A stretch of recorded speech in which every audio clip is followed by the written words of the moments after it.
My name is Mark Walters. I started smoking pot at an early age, went on to pills, and switched over to heroin. Got locked up for the first time whenever I was 18. My habit got a lot worse.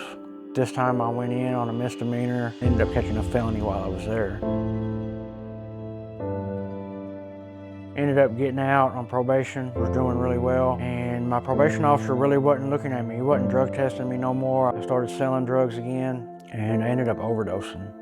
The next thing I know, I come to in the back of an ambulance. I had 4 broken ribs, broken sternum from chest compressions. I went directly back to the person that I had initially got the drugs from and got more. I hadn't been out of the hospital like 2 hours and got more. At this point, I started doing heroin and meth. I started mixing them together, which is a really bad combination. I would come in and out of this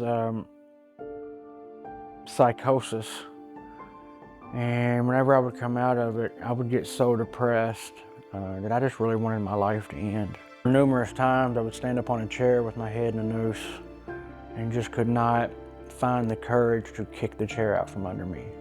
But I would stand there and cry. I come up with this idea to eat a bunch of sleeping pills. I instantly regretted it. My best thinking told me to do an upper to try to counter-react the sleeping pills and I would be okay.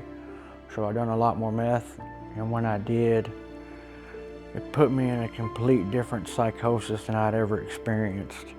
I come to the next day in a psych hospital. I was at a point in my life when I realized I couldn't live life successfully and I couldn't end my life successfully.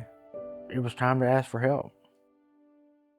I've been kicked out of every Kentucky recovery program in the state at this point. That's when I called Nicole and I was like, hey, I need some help. Even knowing my history, she never gave up on me. She got me a bed here at the Mark Center. Wasn't probably the best client for the first 3 or 4 days. I did a whole lot of things that should have gotten me kicked out.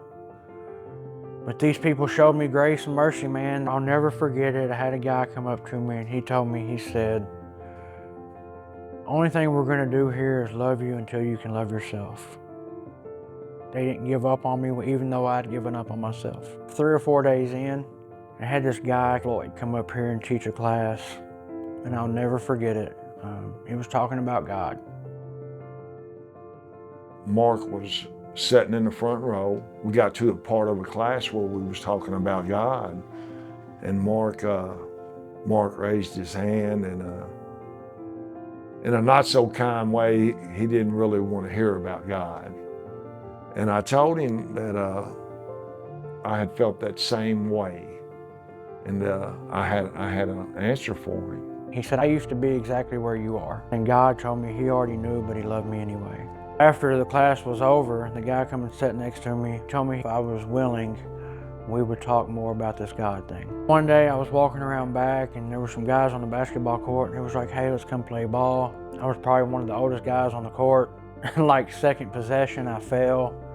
I ended up breaking my wrist. Looking back on it, that was God doing for me what I couldn't do for myself. I was real big on having to get out and go to work. And with a broken wrist, I couldn't do that. And at the time, there was a guy working here, and he come to me and he said, hey, I got Floyd's phone number if you want to call him. My best thinking at the time told me if I call this man and I get to talk to him about this, I can now leave. I got a phone call one day and he said, man, you still willing to help me with this God thing? I need some help.